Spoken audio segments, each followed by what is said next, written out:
Good morning, good afternoon, everyone. Thank you all for joining us. I am Lindsay Martin. I am a program officer at the National Institute of Environmental Health Sciences, and I'm joined this morning with Dr. Brad Newsom, a program officer at Fogarty International Center. And on behalf of all the NIH Institute centers and offices that are supporting the Global Alliance for Chronic Disease Initiative, we welcome you today. Next slide, please. So just to give you a brief overview of today's technical assistance webinar. So we will go over some background information on what is the Global Alliance for Chronic Diseases.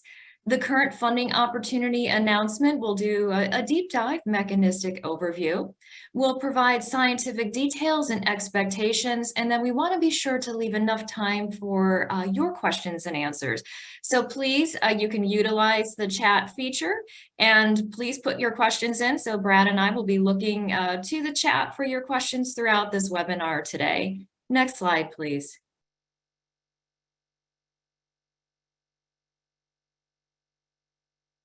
And so why the need for research on non-communicable diseases in low and middle income countries? And so as you can see here by this graphic on your screen, there are 36 million people killed each year by non-communicable diseases. And 80% of those deaths occur in low and middle income countries. And so this really underscores why the Global Alliance for Chronic Disease is focused on non-communicable disease research. Next slide, please. And so the GACD's mission is to reduce the burden of chronic non-communicable diseases, or NCDs, in low and middle income countries and in indigenous populations facing conditions of vulnerability in high income countries. And so this initiative really builds the evidence to inform national and international NCD policies and to contribute to the achievement of the Sustainable Development Goals under Section 3.4. And so this is the first collaboration of major research funding agencies to address chronic non-communicable diseases.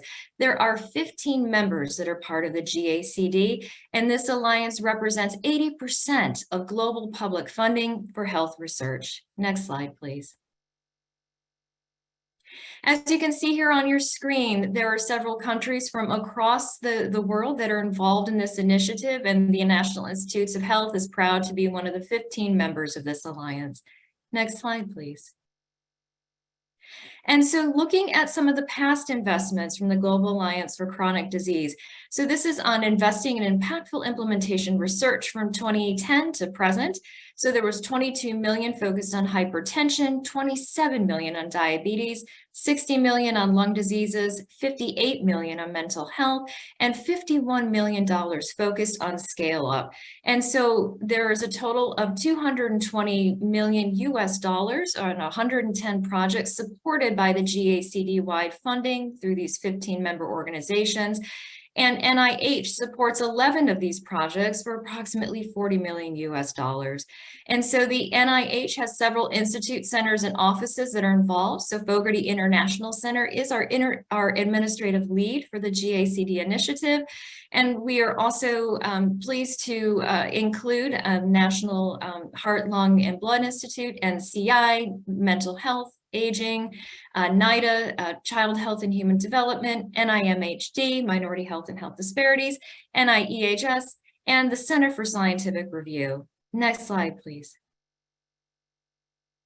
And so recent and cross-cutting solicitations have really focused in the past couple years on cancer, critical life stages, and now the city environments. So in 2020, the initiative focused on primary and secondary prevention of cancer.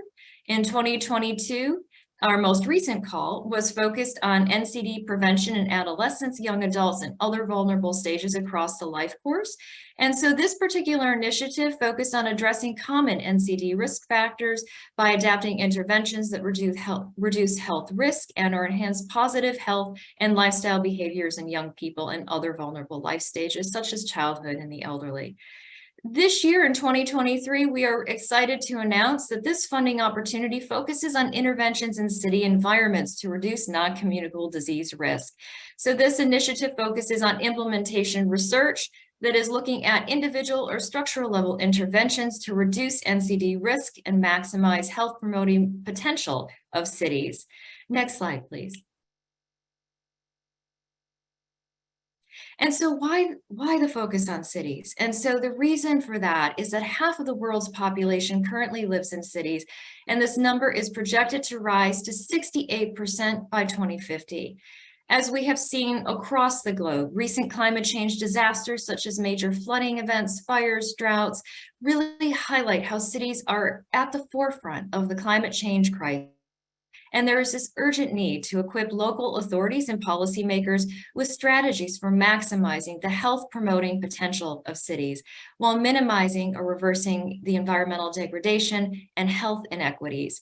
And cities also provide such tremendous social, cultural, and economic opportunity and have that potential to become the engines of good health and support climate change adaptation. Next slide, please. And so this particular funding opportunity announcement is focused on implementation research on non-communicable disease risk factors among low and middle income country and tribal populations living in city environments. And so for the rest of this webinar, we will just abbreviate this to GACD, city environments. And so it is, we have two grant mechanisms that are supporting this initiative. So one is PAR 23042, and that is an R01 mechanism and clinical trial optional. And we also have PAR 23043, which is a phased R61, R33 clinical trial required funding opportunity announcement. And so the eligibility for this funding opportunity is focused on US and World Bank classified LMIC institutions as the primary applicants. So these are 5-year awards with a budget of $500,000 cap per year in direct costs. And just to note that Fogarty does not directly support any of these awards, but they lead the NIH efforts broadly. And so these awards are actually supported by the partner institute centers and offices that fund and manage the individual awards. These applications will be reviewed through what we call a special emphasis panel that will be developed and led by the NIH Center for Scientific Review. And the award selection is, it can vary, but it can be based on R01 or R61, R33 pay lines, or through select pay at the institutes. Next slide, please. And so really the focus of these two funding opportunity announcements is to support implementation research to reduce the risk of non-communicable diseases in World Bank defined low and middle income countries and American Indian and Alaska Native populations in the United States, with the potential to equip policymakers and practitioners with evidence-based strategies for prevention and the management of NCDs among disadvantaged populations globally. And so the focus is on, as we had mentioned, on city environments. And the reason for that is given that air, water, and soil pollution, lack of green space and resulting urban heat islands, lack of safe infrastructure for walking, cycling, or just living an active life, access or lack of access to healthcare facilities, lack of health insurance and cost of medications, housing conditions, and the wide availability of tobacco, alcohol, and unhealthy foods and beverages contribute, all of these factors contribute to the NCD epidemic in city environments. And so for the purposes of this funding opportunity announcement, city environments include urban centers, informal settlements, slums, and peri-urban areas. So we have a wide definition of what constitutes a city for this funding opportunity. Next slide, please. And so we do want to stress that implementation research is a central core component of this program. And so it is therefore aligned with the overall GACD initiative to support implementation research, that is the scientific study of the use of strategies to adopt and integrate evidence-based health interventions into clinical and community settings to improve individual outcomes and benefit population health. And so implementation research examines which strategies work for whom and under what circumstances to promote the uptake, scale up, and spread of effective interventions. And so these projects may also address how interventions can be adapted and scaled up in ways that are feasible, acceptable, accessible, sustainable, and equitable in a given national context. And so implementation research is especially relevant in low and middle income countries where it can help ensure that limited resources are invested in cost-effective interventions. And at the bottom of your screen, we've put a couple websites that these slides will be made available on the Fogarty International website along with this video recording. And so you'll have access to all these hyperlinks to check out these different resources on implementation research. Next slide, please. And so we just wanted to show this slide to illustrate the breakdown of the two different funding opportunity announcements. And so you can see here on the R01 clinical trial optional on the left-hand side of your screen and the R61, R33 clinical trial required on the right-hand side of your screen. So you can see with the R01 clinical trial optional that there are multiple participating institutes, centers, and offices. And so for that particular funding opportunity announcement, participating ICOs include NCI, NHLBI, NIA, NIDA, NIEHS, NIMH, NINDS, NIMHD, and ODP, the Office of Disease Prevention.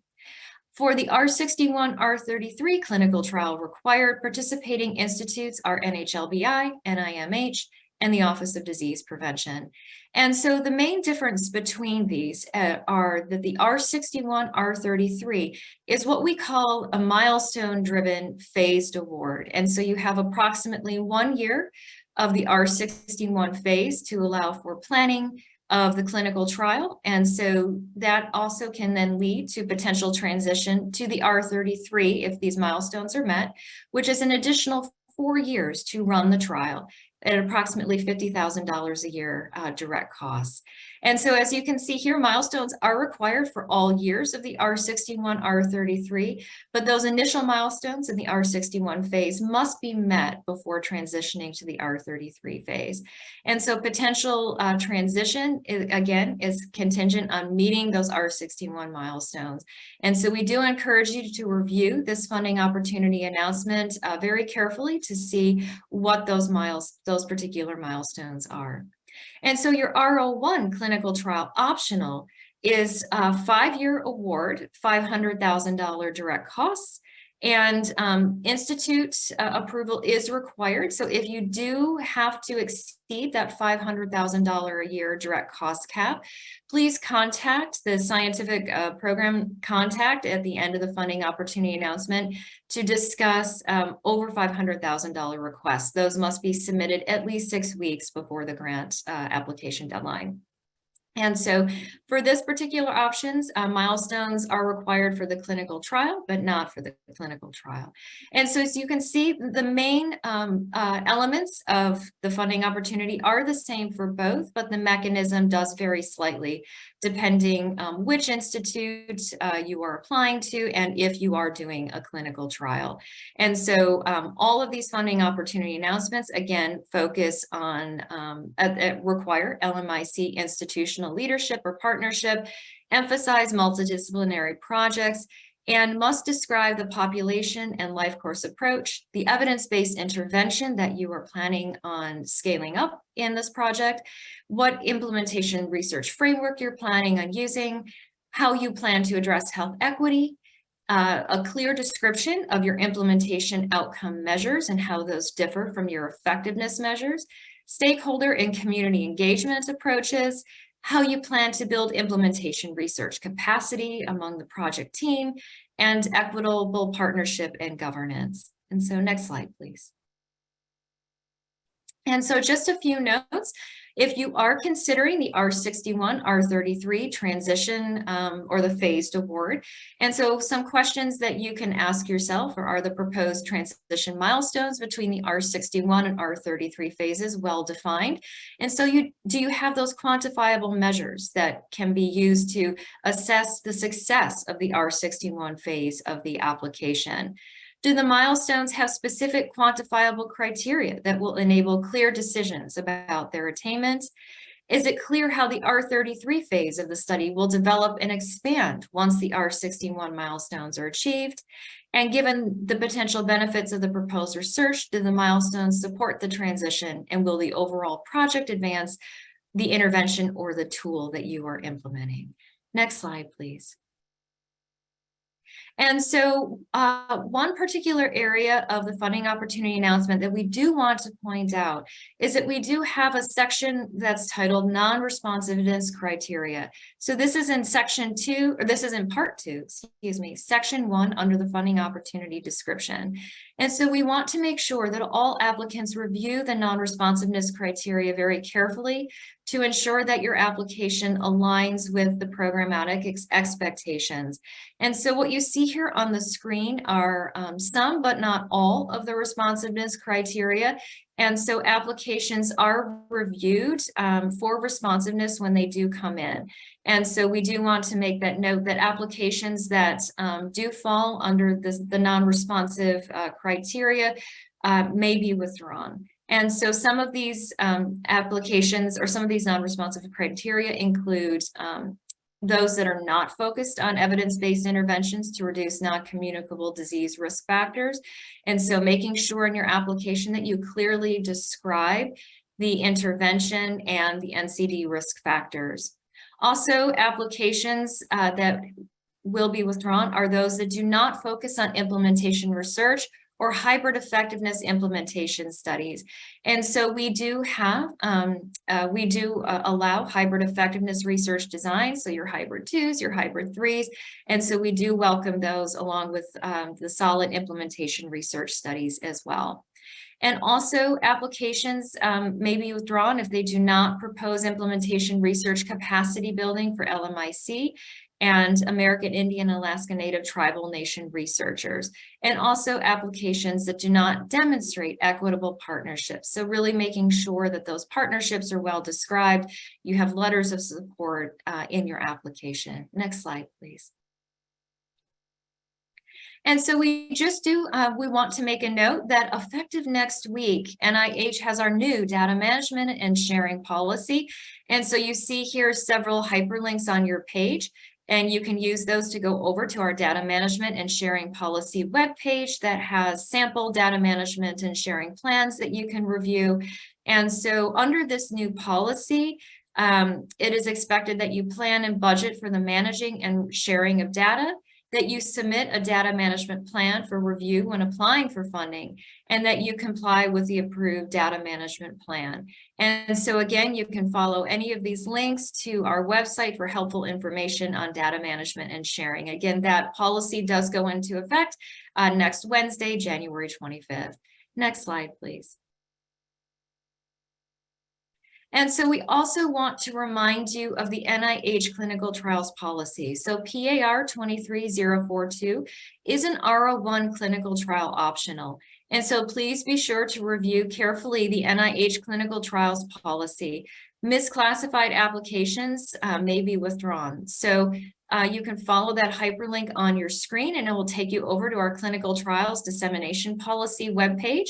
And that has a helpful tutorial that you can walk through and actually, answer these 4 questions that are here on your screen. And it gives you that opportunity to really assess if your study meets the NIH definition of a clinical trial.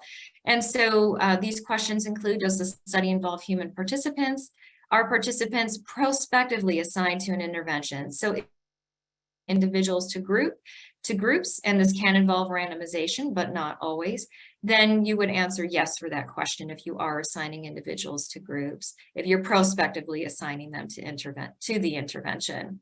Is the study designed to evaluate the effect of the intervention on participants? And is the effect being evaluated a health-related biomedical or behavioral outcome? Next slide, please. And so we just want to touch on for a few minutes the application review process. And so this does follow the NIH review criteria. So applications that are reviewed will be reviewed for significance, investigators, innovation, approach, and environment. And so each is scored from 1 exceptional to 9 being poor. And then you also have your overall impact score for the application that again is scored on that 1 to 9 scale. And that is really focused on the assessment of the likelihood for the project to exert a sustained, powerful influence on the research involved in consideration of the following review criteria and the additional review criteria, which include your milestones, your study timeline, your human subjects and inclusion forms, biohazards, and if this is a resubmission application. And so there's all those details are in the application review information section of the FOA. Next slide, please.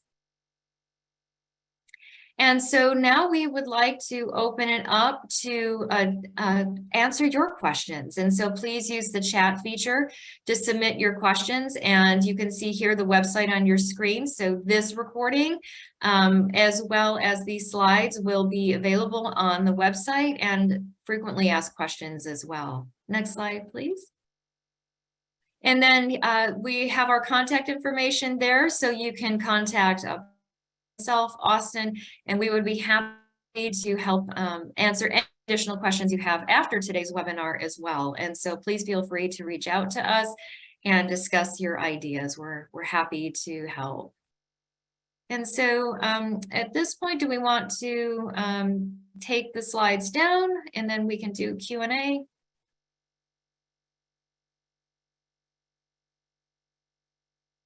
Great. And so let me scroll. There's a lot going on in the chat box. This is great. So let me go up here and see. Looks like Brad, this is great. You've been answering the questions.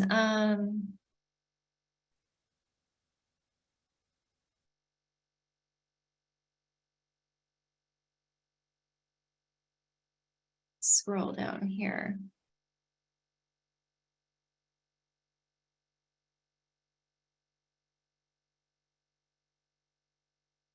All right.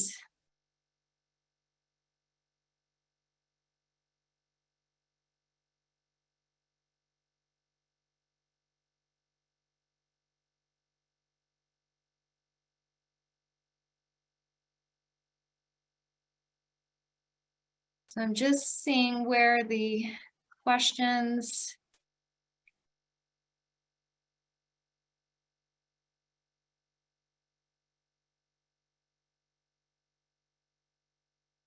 Okay, so I think I found the starting point.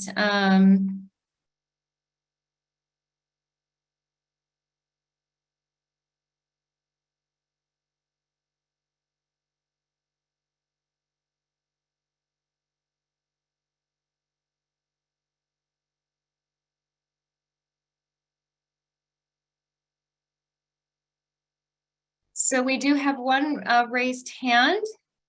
I'm still scrolling through the questions this morning. How about I can keep answering questions in the chat and you can answer. Okay, great.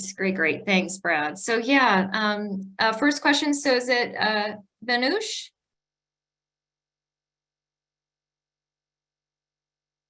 You'd like to, can you unmute? Oh, wonderful. Yes, I just managed to unmute myself. Thank you very much for this opportunity.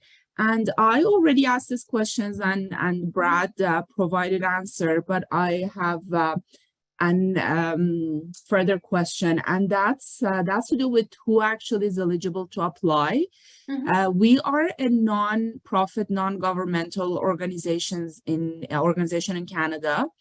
And we work with our partners at the university, and we also have partners in LMIC countries. So I wonder if we want to apply, who would actually be the main applicant, and do we need to partner with an organization like US-based organization? Thanks. That's a great question.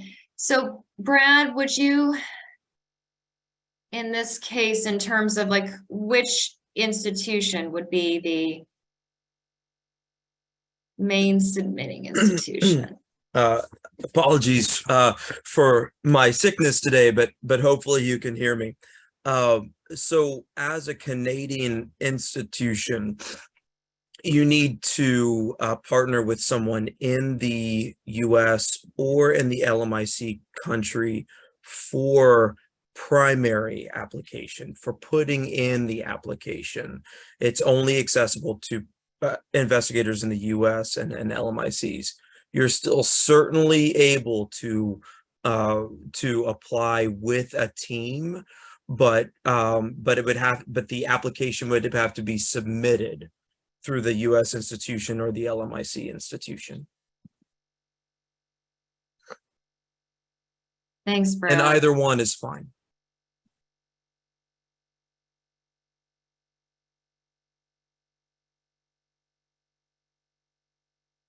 And then let's see, it looked like Carol, I thought you had your hand raised. I think that effectively answered it. Thank you. Okay, so the next question be Katie, you have your hand raised.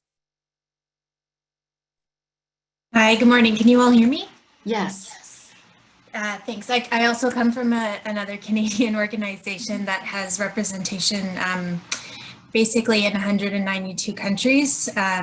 So one of the questions that I have is in terms of direct cost. We partner very equitably with our partners in low and middle income countries, but we also support a lot of the technical capacities.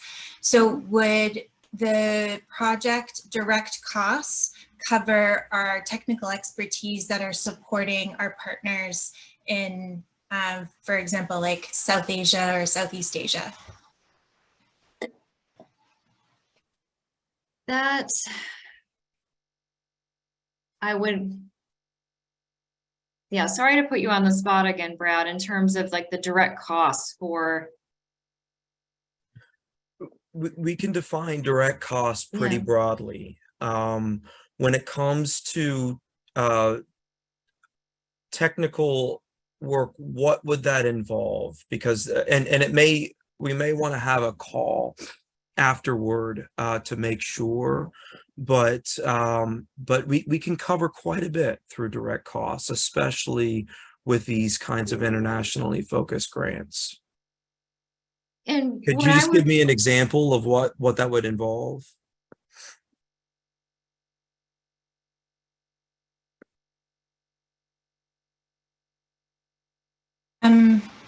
So I guess like a pretty easy example would be, we would have like a health and emergencies expert or a climate change expert based in Canada, supporting the organization that would be implementing a lot of the research. So they would do a lot of the review of all of the documents and milestones before anything was kind of like approved at any higher level.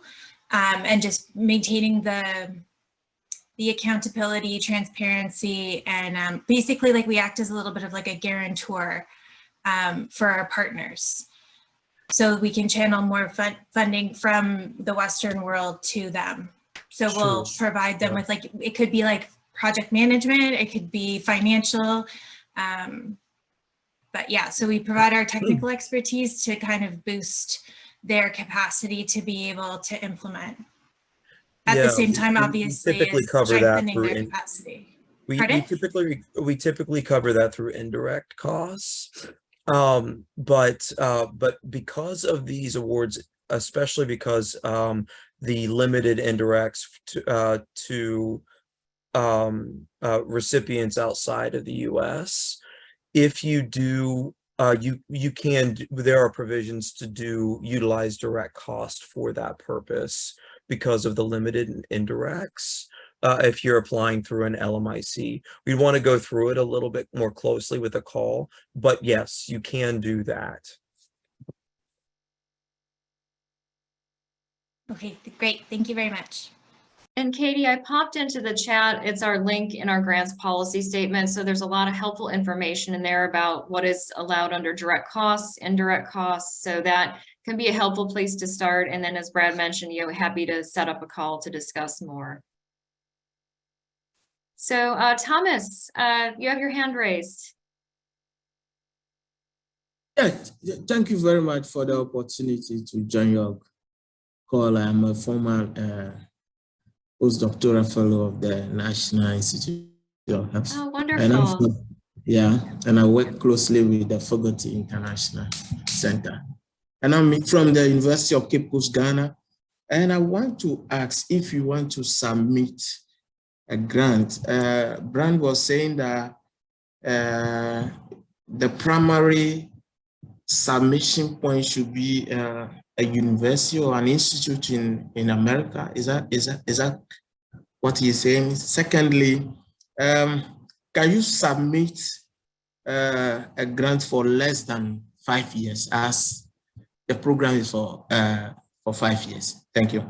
Yeah, so to address your second question, I mean, that's up to 5 years. I mean, you can certainly submit less than that. So, yeah, I mean, happy to take a look at your specific aims to see what you have in mind. But yeah, that's just the 5 years is the maximum amount allowed under the PAR. Okay, thank you.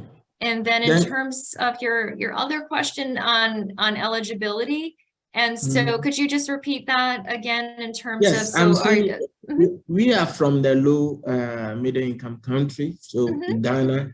If we want to submit the grant, do we submit it from our university, or we need to collaborate with another university or institute in the US? And so Brad, couldn't they submit through, couldn't the university in Ghana be the submitting institution? Okay. Correct. You can have the institution in Ghana as the submitting institution, or a US institution. Unfortunately, it has to be a World Bank classified LMIC or the US as the applicant organization. Now, you can have partners from anywhere else in the world, but those are the only ones that can actually submit the application as the primary applicant. Oh, okay. Thank you very much. Thank you, Thomas. Doug Brugge, you have your hand up. Yes, thank you. Hi, Lindsay. Hi. The question I have is the proven efficacy of the intervention. So it's easy to say that, but if you got 10 experts in the room discussing an intervention and the evidence, you might get 10 different opinions of whether it's sufficiently effective. I'm wondering if there's any way to provide some guidance as to what is the level of causal effectiveness that looking for in this mechanism, because to go through all that effort and apply and then find out reviewers doubt that it's effective would be, I think, not a helpful exercise. Well, no, of course. Yeah. And so we do hear that question a lot in implementation science, like how much evidence is enough? And so that's really, the core of what you're asking. And so I think in terms of effectiveness, if you have, so Doug, I'm familiar with your work. And so having, pilot data or other data from RO1s to support that you have done this intervention, you can show that it does work, it does reduce X number of exposures, things like that. And so I think just having some of that preliminary data, be it from R21s, previous RO1s, to support the intervention. There really is no hard and fast rule for that question of how much evidence is enough. But I think, showing that it does have, that it does really show that impact on health outcomes, that you're improving health with it, that you have experience implementing it, perhaps even in some different contexts, could also be supportive as well. Does that help answer your question? Yeah, I think that's really useful to suggest that there's our level funded research that has produced evidence in favor of the intervention. That's a nice clean bar and an easy one to address. Thank you. Okay, thanks, Doug. Our next question is Rajiv. Hi, good morning, Brad. Good morning, Natalie. I think Lindsay, sorry. Thank you very much for this wonderful opportunity. I had a quick question about the leadership structure. So I understand that for multi-PTPI option, it needs to be explicitly mentioned in the FOA. So I was wondering, for this one, is that option allowed for going forward? Yes, you can have a multi-PI application. And so it's really critical to think about in terms of that MPI leadership plan will be critical in showing that you have those equitable partnerships in there, that you have complementary, not overlapping expertise. Great, thank you. Eric, you're next on our questions. Good morning. Good Can you afternoon. hear me? Hi, how are you? Can you hear Good. me? How are you? Yes. Yeah, good morning, everyone. Well, basically, my question is about the type of study, because I was thinking about if a study with an intervention to introduce salt substitute with high potassium has a good fit for this call. And potentially we think about that this study can be implemented in Peru. Mhm. So my question is, this type of study has a good fit for this call? So yeah, that's a great question. So it sounds like then, would you be primarily testing the effectiveness of the intervention, or would you be testing the strategies to help promote the uptake and adoption of that intervention? So does that maybe help think about the distinction between more effectiveness research from implementation research? Yeah, I think both, because the idea of introducing the salt substitute is to reduce and control hypertension, but also it's about working in collaboration with stakeholders at community level, and potentially to scaling up the intervention across the country. And of course, we need to be in touch with the Ministry of Health or any other actors in the country. Yeah, but I was not sure if this type of study has a good fit for this call, and that was the question. Yeah, I mean, based on what you're describing, I would say it does. I would need to see your specific aims to know for sure. So I'd be happy if you'd like to send me, a copy of your specific aims. I can take a look. And so I think the critical thing to remember is just clearly defining what are your implementation strategies. So defining what is your intervention, then what are your implementation strategies that you'll be testing to help with the scale up and adoption of the intervention. And then clearly defining your implementation outcomes, and then your effectiveness outcomes can also be a piece of that as like your secondary outcomes, but your implementation outcomes have to be the primary focus of the application. And so just maybe thinking of it in that way, and I'd be happy to take a look at your specific aims page and give you some additional feedback. Great. Great. Thanks, Eric. Bye. Isaac, you're next. Yes, hello, good morning. Can you hear me? Yes. Great, thank you for this session. I just have a question. My collaborators and I have just learned about this mechanism this week, and we're feeling unsure if we're going to be able to be ready by the March 9th deadline. I just am curious if there is such a thing as getting an extension on a deadline, and or B, if there will be another cycle for this mechanism. Thank you.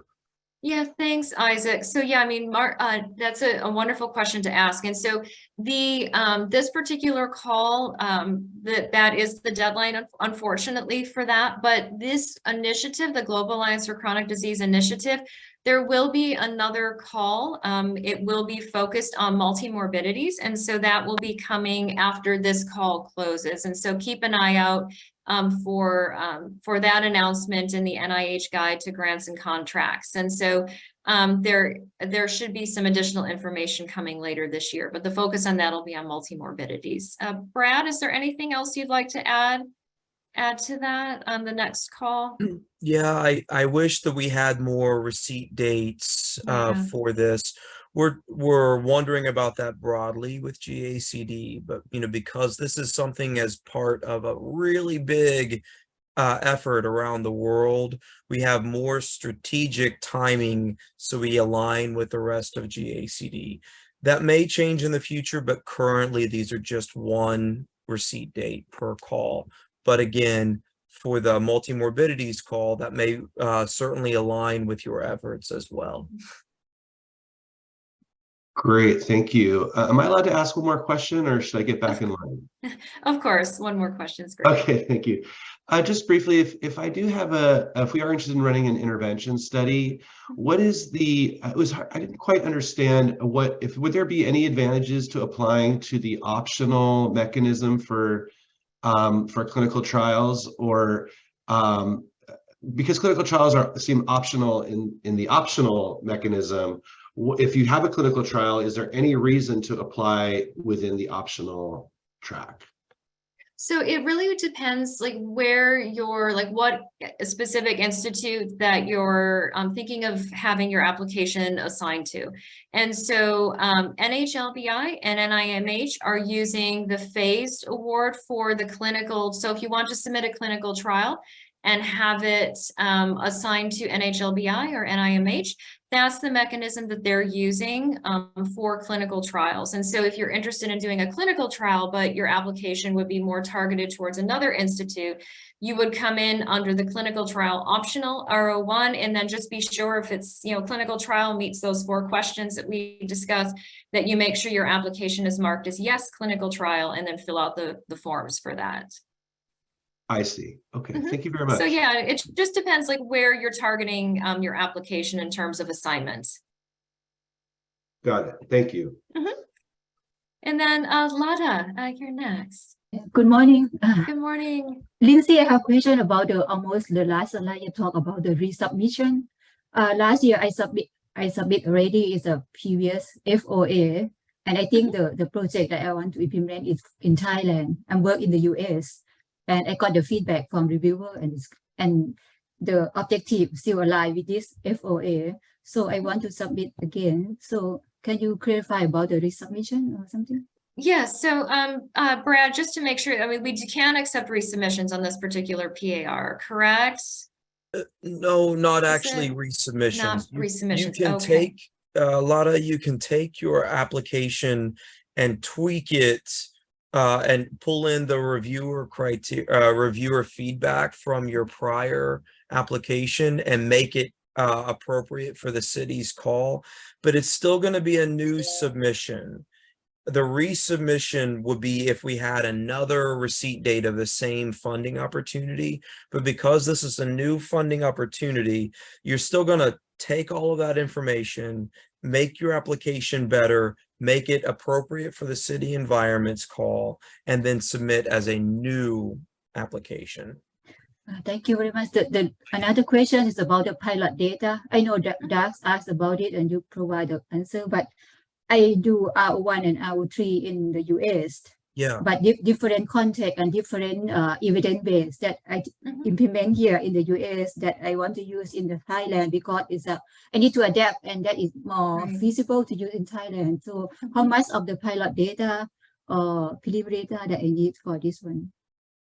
So it would really depend on, again, I'd be happy to take a look at your specific aims page, but because whenever you move like if you have an intervention that is designed in one particular setting, and in this case, you're moving it to a new setting, right? You're moving it to Thailand. You will have to do some effectiveness research again, in terms of like adaptation, fidelity to the intervention. That's where your hybrid implementation effectiveness designs can be super helpful, because you're taking an existing intervention that has a strong evidence base, but you need to also do some additional effectiveness testing along with doing your implementation research to see where the intervention may need to have these adaptations in the new context. And so that's, maybe think in terms of hybrid designs as a way to approach, and that you can show in your application that you have an evidence base in this country, and now you would like to transfer that intervention to a new context and do your implementation research and simultaneously do some effectiveness research as well. Yeah, okay, thank you very much. Sure. David. Good morning, evening for me. I'm joining from Tbilisi, Georgia. Oh, welcome. I understand that proposal should include some capacity building activities, and meaning that US team contributes to the capacity building of a low middle income country team in terms of implementation science, right? Are there any specific expectations in what specific form this capacity building should go? I mean, can it be just internal between team meetings, workshops, and things like that, or should it be some kind of formal kind of activities? Any specific expectations? Thank you. Yeah, no, great question, David. So yeah, there's no specific expectation. It's just really showing, it has to be what works for your team, and that you're showing that, really you're showing that willingness, that drive to expand implementation research knowledge among the team members. And so it has to be what works for your team, but just being very thoughtful in how you describe that and the specific activities that you will be doing to help build that capacity, because it is a newer field. And so it's important that we really build capacity, especially among team members in other countries, in LMIC settings. And so just really putting down specific activities and things like that that you feel meet that criteria for it. It could be journal clubs, it could be anything that you feel would help build capacity in implementation research. Thanks, David. Thank you. Thank you. Our next question is Camille. Yes, hello. Hello. My question is about a specific component of the description and the requirements that I read on the website, and it describes that we should make sure that whatever we are proposing as the research is also within the interests and priorities of one of the NIH centers, for example, the National Cancer Institute or the National Institute of Mental Health. So I was just wondering if you could clarify what that should look like. Do we need a letter of support? Do we need to have someone from one of those institutes involved in the project specifically? Or do we just need to look and make sure it fits with the priorities? Yeah, so a great question. And so it's really looking to see that it fits the priorities of that particular institute. And so that's why we list all the program officers at the end of the funding opportunity announcement. So that is a great opportunity to then reach out, send your specific aims page, ask for a 30-minute call, and then go over that with a program officer just to make sure it does align with that particular institute's goals. And so because this is an R01 mechanism, so program officers are not involved, they're not project scientists in this case, because these are research grants versus cooperative agreements. But your program officer can be a wealth of knowledge in terms of institute mission, mission fit, institute priorities. And so highly encourage you to reach out, have that conversation, review your specific aims page. Okay, thank you. Great. Seydou, you're next on our questions. Yeah, thank you. Yeah, I wanted to know if after an R21 non-communicable disease, if which one you will advise, the R01 or the R61 type? So yeah, between the R01 clinical trial optional and then the R31 the phased approach, and so the R61, R33. And so it really depends on what institute. So NHLBI and NIMH are the institutes that if you are doing a clinical trial, an NIH-defined clinical trial, and you are considering submitting your application and having it assigned to NIMH or to NHLBI, and it's a clinical trial, you would use the R61, R33. If you are applying to one of the other institutes and you're doing a clinical trial, you would use the clinical trial optional and just make sure you check yes on your application to make sure that it comes in as a clinical trial and that you fill out those correct with your application that go along with that. If you're doing a study that is not an NIH-defined clinical trial, then you would come in under PAR 23042, and you would just check no for clinical trial. Does that help answer your question? Yeah, like it's intervention developed through R21, and you want to scale it up, and so I see Fogarty is in both. So you are suggesting that maybe to consider one of the institute who may be interested in have more discussion with them? Yeah, so it would depend like where you're thinking of. So you can look at those institute specific interests. That's a great part of the FOA to take a look at and just get an idea of where you think and it could fall under more than one institute for sure. And so you can reach out to one or more program officers, have that conversation about where you think there would be that mission fit. And so applications are assigned to the various institutes. Fogarty does not accept primary assignment of the applications, but they are the NIH's administrative lead for the GACD initiative. Okay, thank you. Thank you. Jasmine, you're next. Hi. Hi. Thanks very much. I think that Brad just answered part of my question, but earlier you mentioned that in 2022, you had a similar call for addressing NCD prevention in adolescents and young adults. And we're currently considering implementing a prevention intervention for adolescents targeting for reducing substance use, alcohol, tobacco, and drug use in adolescents. So would this still qualify under this call? It will be implemented in schools and universities and cities. So it is relevant to cities, but it's specific to adolescents and young adults. Yeah, so I would be happy to take a look at your specific aim. So I think the thing to keep in mind is really that explicit focus on city environments. And so that's really what distinguishes this call from the critical life stages call, is we really would like to see the role of cities in NCD, in the NCD epidemic. And so, and again, how cities can really promote health as well when we think about like climate change and adaptive interventions. So if you are coming into the city's call, you can absolutely have that critical life stages approach. You can focus on adolescents, but just be sure that that focus on the city environment is very, very clear in your application. And so that's really the biggest distinction here, is that focus on these particular environments, pollutants in the environments, green space, things like that, that entire list we had on all those factors within cities that can contribute to the NCD epidemic. Okay, thank you so much. Thank you. Let's see, our next on our list, Manuel? Yes, good evening. Good I'm evening. Speaking from Manila. Welcome. Question about the study sites, particularly the cities, which you already mentioned. And I guess the first question there is, any particular preference in terms of cities in LMICs? That's the first question. The second is, if we partnered with a country in Europe, could we also include a city in Europe, for example, as one of the study sites?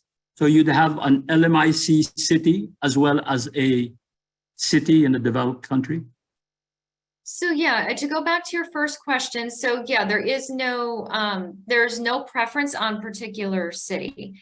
And so in terms of your second question, the focus of this is on NCD risk factors in low and middle income countries. And so, I mean, are you thinking in terms of like a comparison city, like you would be comparing the intervention in an LMIC setting with like a European setting? Is that kind of what you're thinking? Yes, something like that.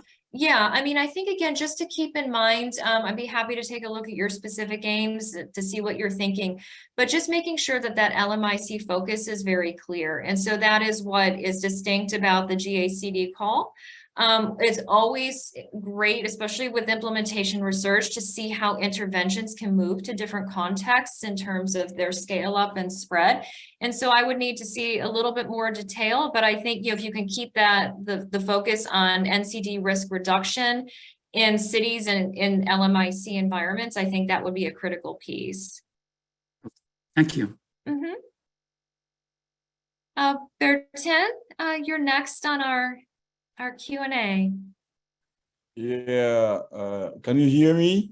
Yes. Okay. Hey, hi everyone.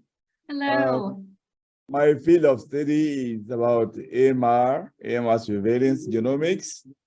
and this has nothing to do with clinical trials unless we talk about vaccine development.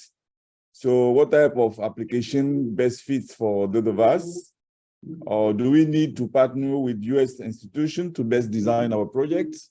That's my question. So in terms of the intervention, so if this wouldn't be a clinical trial, you would come in under PAR 23042, the clinical trial optional. And then in terms of, again, could you repeat your second question? Was it partnering with another institution? Yes, I was thinking that while it's not the clinical trial is not concerned about our project that we are designing. Are we? Is it possible for us to partner with US institutions to best design our projects as far as AMR surveillance genomics is concerned? I mean, I think you could definitely, partner with a U.S. institution. Again, I would have to see a little bit more details in terms of, what you're considering, but you could certainly do that if it made sense for your specific aims. Brad, do you have anything that you would like to add? Pardon me, I didn't hear you right. I couldn't hear you, please.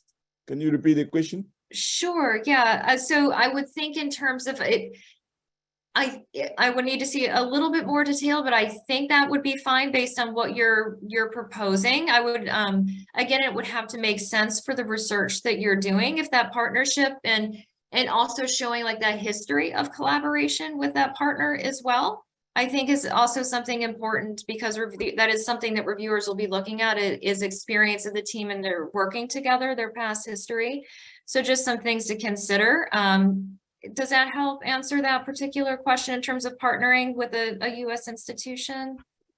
Yeah, I think that's great. That's great. And okay. I think while I have the email addresses, I think I have to submit my proposal for you to see how best we can collaborate with some of the institutions in the U.S. and see what we can figure out as projects. Thank you. Okay, great. Okay. And then we have another question as well.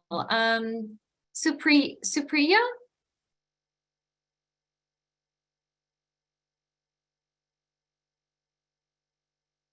Yeah, hi. Hi. So my question was basically regarding my organization's capacity and rules. So if there's a primary applicant institution, how is the funding distributed, in the sense that is it given completely to the primary applicant institution, or is it divided by NIH and then provided? So you would say, it sounds like in this particular case, then you could have subcontracts with your partner institution. So you have your primary institution, and then you would have your subcontracts with your partner institutions, and then you would set those up, and then the money would be dispersed through the subcontracts. Does that help address? Okay, so that the money will be sent from NIH, right? So it wouldn't come to the primary applicant institution.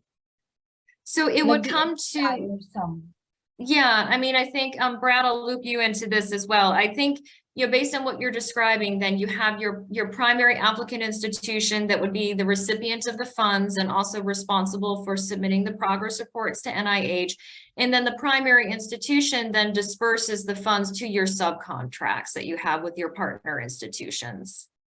Okay. So the primary applicant institution does that. All right. Yes, Thank you. through your subcontracts. Yes. Right. Brad, anything else to add?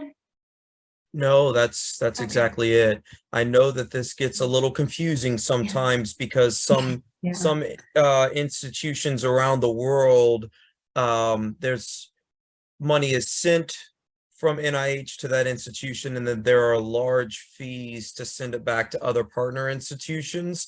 I know that this is a problem at times, and we can talk about it with our grants management office to work around issues, but as a rule of thumb, money goes to the prime institution, and then from there as subawards to all of the other partner institutions.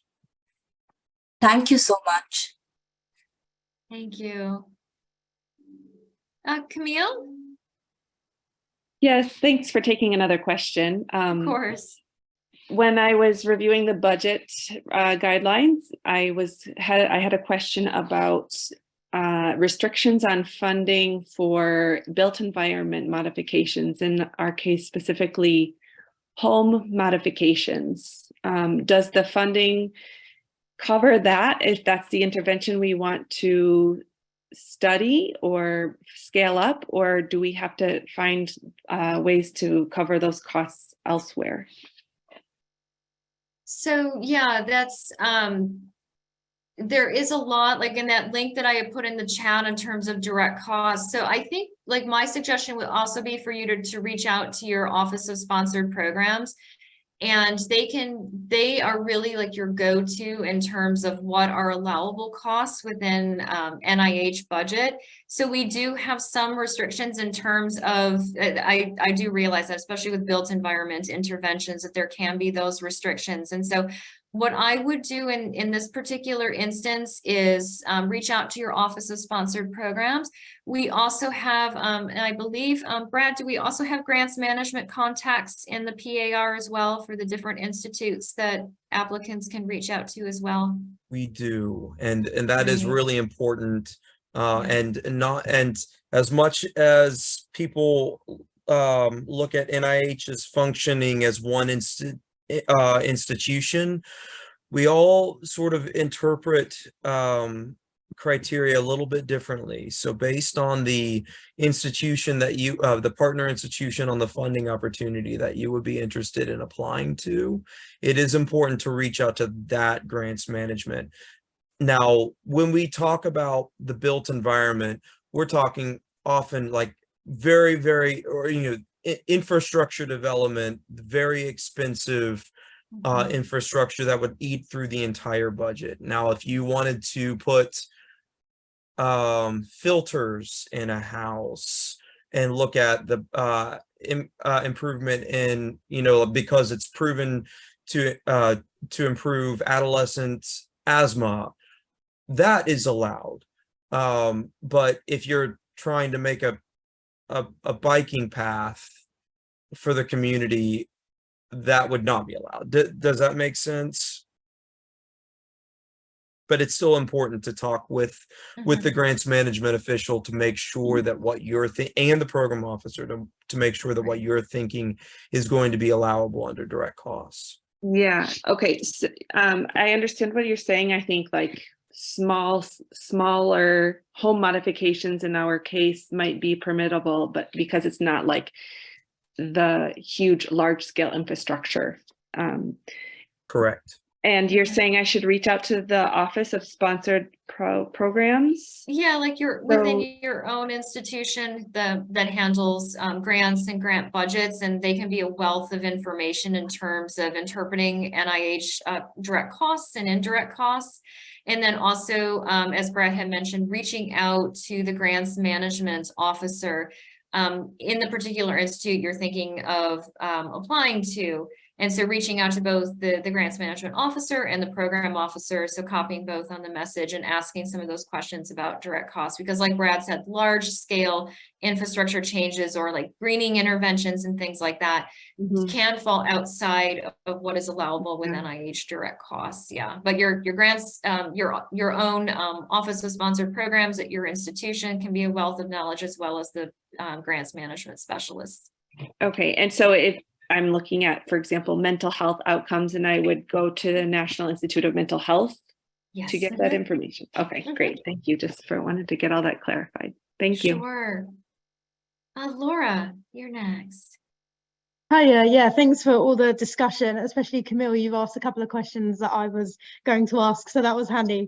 If we, so as an NGO, we have offices in multiple low middle income countries, of which most of them are registered as charities within their own right in that country. So would we be eligible to make multiple applications if the primary applicant was from different countries each time. Does that make sense? I'm not sure if I asked that correctly. I think yes. And so I think in terms of like submitting multiple applications, it's just making sure that they're distinct applications. And so we do have, it's making sure, because you can have two applications that are scientifically similar under review at the same time. And so it's just making sure that they're very distinct applications and things like that. But does that help answer that question? That answers it. Great. Thank you so much. Great. Thank you. Prakash, you're next on our Q&A. Hi, can you hear me? Yes. Thanks for taking the call, taking the question. So my question is kind of from the perspective of a hybrid design where we take an intervention from another region and then implement it in an LMIC, and at the same time testing its effectiveness. With regard to the intervention itself, does it need to be from our own work, or can we use intervention that's been, proven in literature or published in literature? Oh yeah, you can use an intervention as long as you show, that evidence base and then what you're hoping, to do, or if you, like you said, you're thinking of a hybrid design, you want to take an effective intervention that's been designed and tested, and you're now moving it to a new setting, and then doing your implementation research and then some effectiveness research to assess if there needs to be adaptations. But yeah, as long as you show that it has that evidence base. Okay, all right, thank you very much. Mohammed, you're next in our Q&A. Thank you, Lindsay. I have a quick question. I just want to know that whether I need any preliminary data or submission of this. So yeah, I mean, R01 mechanisms typically do need some preliminary data. And so whether that is in some of the strategies that you're testing, whether that is in, the intervention. So you do, I would say yes, to have some of that. Reviewers will be looking for that in there. So another question is, would environmental exposure and neurological disorder study in low-income or middle-income countries fit for this call? So because in your presentation, I have not seen that you any about neurological disorder in this presentation.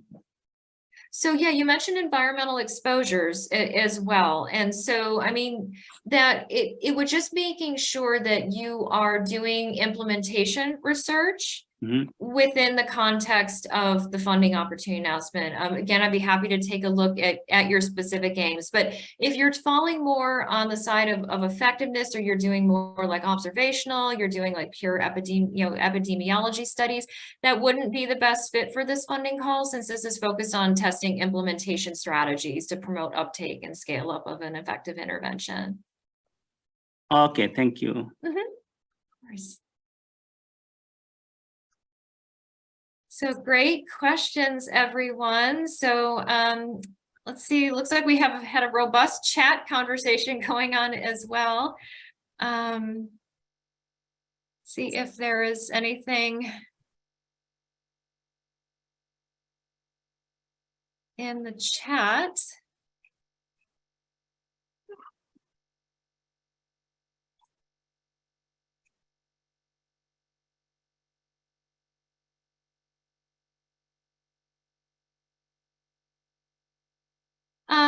Darat, you have a question for us. Yeah, thank you. Okay, I have two questions. One is about the risk factor here to the NCD. There are many, especially in terms of pollution or environmental factors. And each kind of factors will need different intervention.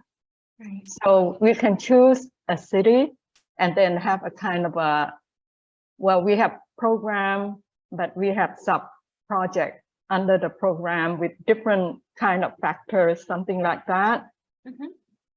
Will be possible to develop a proposal like that? So yeah. Are you thinking in terms of like, because that's so true, what you said with environmental exposures. For example, yeah.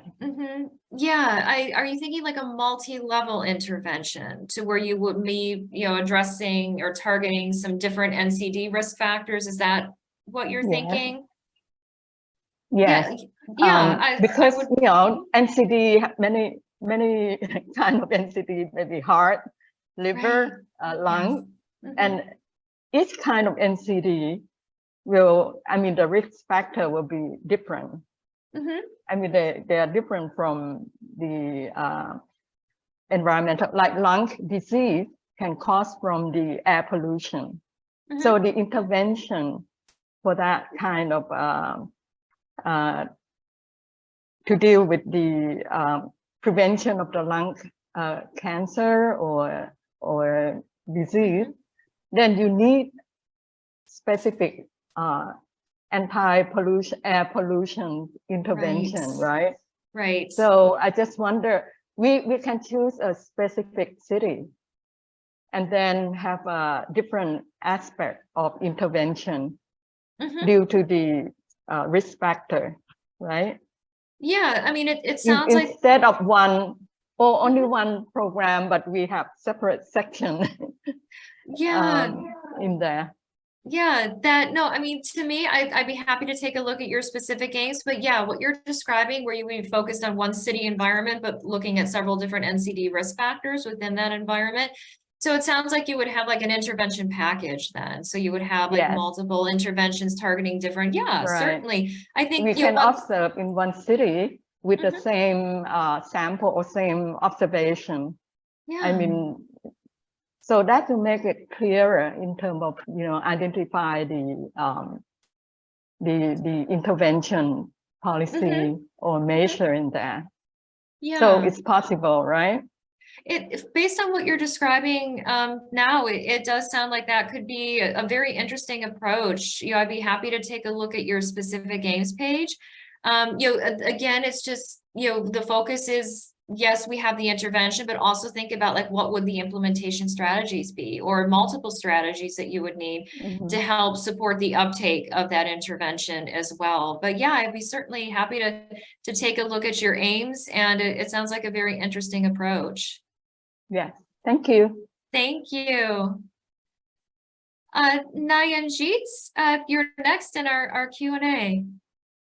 Yeah, thanks.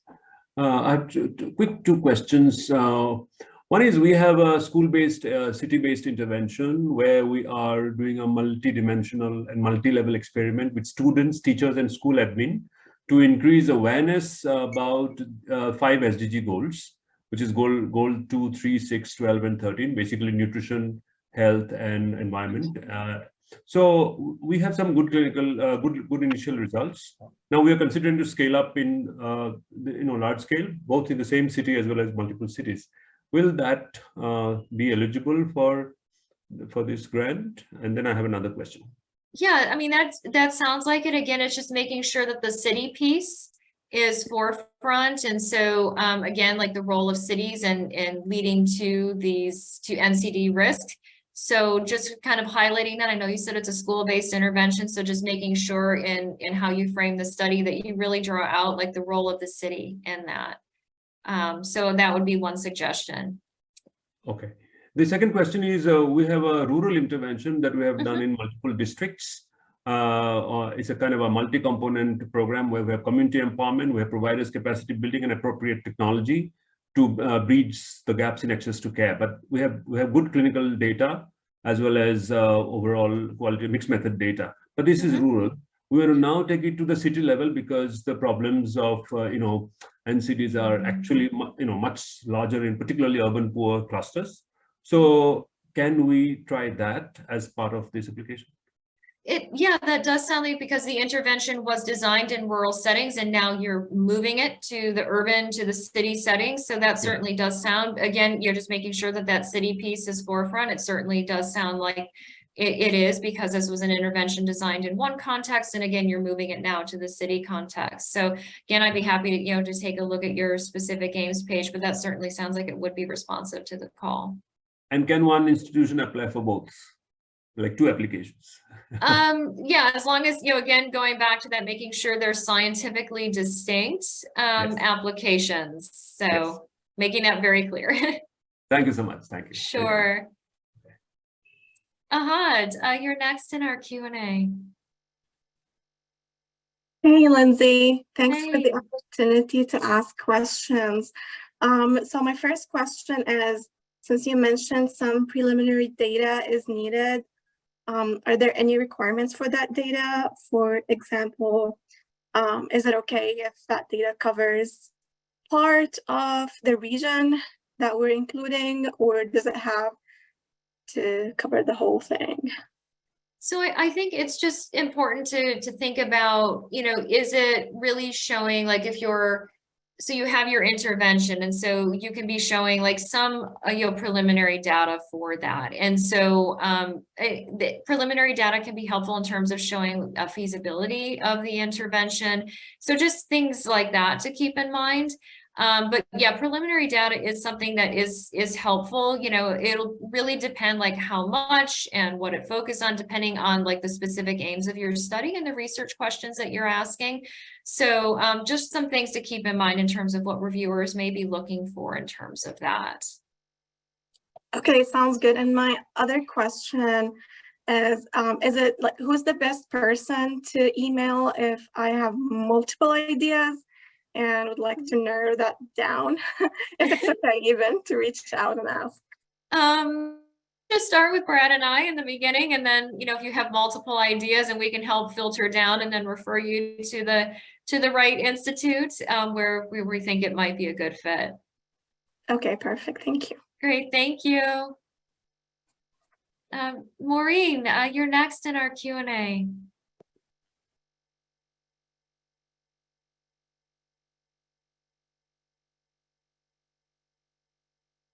Oh, Maureen, we can't hear you. Are you muted?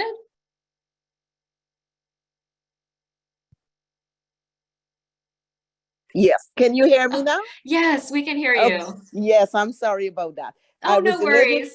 Yes, I was looking forward to this, but then I was late because I didn't see the announcement. That's fine.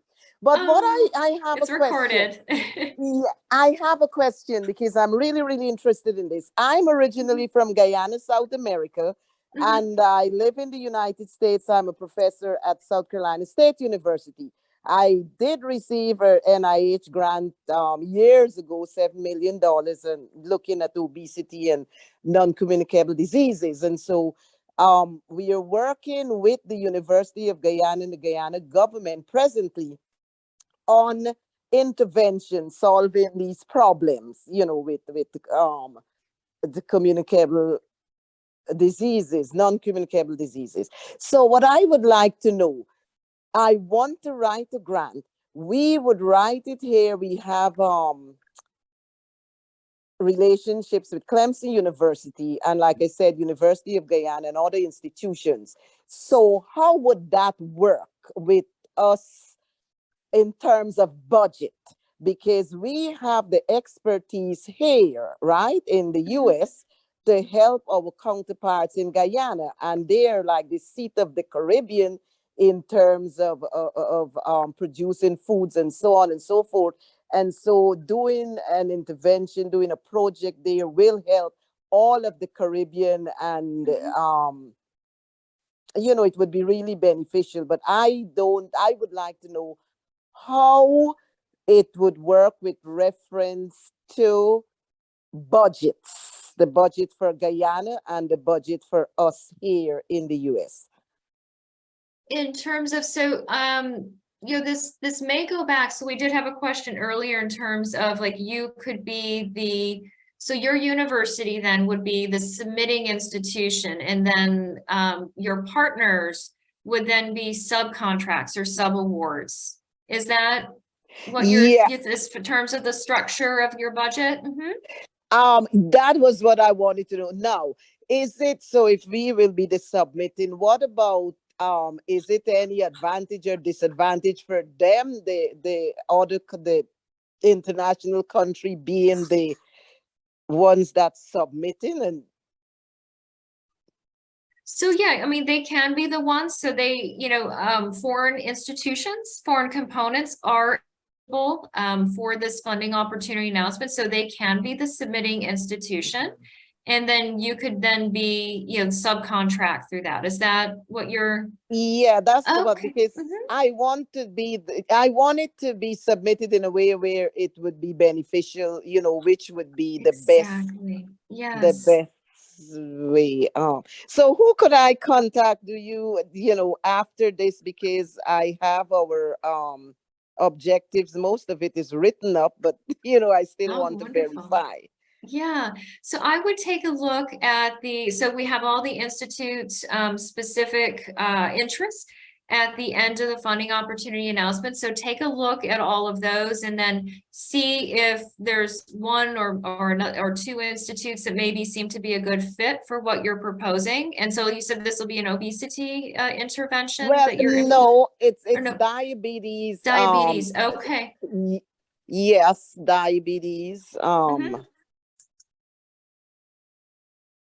Yeah, so yeah, yes, take a look at those IC specific interests to see where you feel that it would be a fit, and then if you see where it might fall into one or another, feel free to reach out to Brad and I. We can also help facilitate connections with the other institute's program officers as well. Okay, and so you would be willing to look at what we have so far? Of course, happy to. Okay. Okay, thank you. Thank you.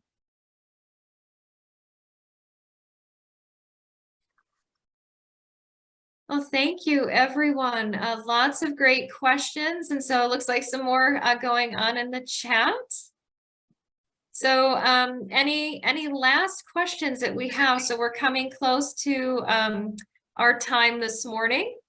So we're happy in the last 5 minutes here to take any additional questions that you have. Feel free to raise your hand, take yourself off mute, or put it in the chat. So yeah, we have Supriya, you have a question. I asked about subcontracts. I just want to know if there is any cap or any guideline on these subcontracts in terms of funding amounts. So in terms of funding, you broke up a little bit. I'm so sorry. I think my audio, so you were asking about subcontracts and if there was any caps on the amount? Yeah.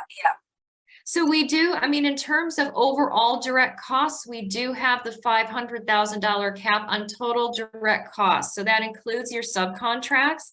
And so if you exceed it at any point, so if all of those direct costs add up and you exceed that $500,000 direct cost cap, you then have to reach out to the institute that you would be submitting your application to. Or having it assigned to, and then you would have to do what is called an over $500,000 request. And so we would be, at that point, be then processing that on our end. But we have the total cost cap. Brad, is there anything specific in terms of caps on subcontracts? Or is it just the total that we're? No, just a cap on the total. Yeah. Subcontracts can be whatever you need them to be. I would tell you that this is still driven by the idea of equity. So if you, for instance, had a partnership between the US and an LMIC, and 95% of it of the money went to the US and only 5% of it went to the LMIC, that may not be reviewed well from an equity lens. While there's not a specific criteria around what you can and cannot do from a subaward standpoint, just be mindful of equity. All right. Thank you so much. Thank you. Charles, you're next in our Q&A. Yes, thank you very much, Lindsay. So this is part of the GACD call, and other institutes have already had the applications and reviewed. If I've not been successful in one of the applications to the other institutes or to the other calls in different countries, can I readjust that application and submit it to this? Or would that be considered as a re-application to GACD? So if you're coming if you've never submitted to NIH before, as we had mentioned earlier, just making sure that your application is responsive to the city's call. And, again, just going back to that list, we had that long list of non-responsive criteria. So just making sure that you thoroughly review that, tailor, if you have a previous application from one of the other GACD funders that you would like to adapt and reformat for an NIH submission. Again, just making sure it's responsive to those criteria in the FOA. Thank you. Thank you, Charles. Well, thank you, everyone. In our last 3 minutes, any additional questions this morning or this afternoon? Keeping time zone in consideration.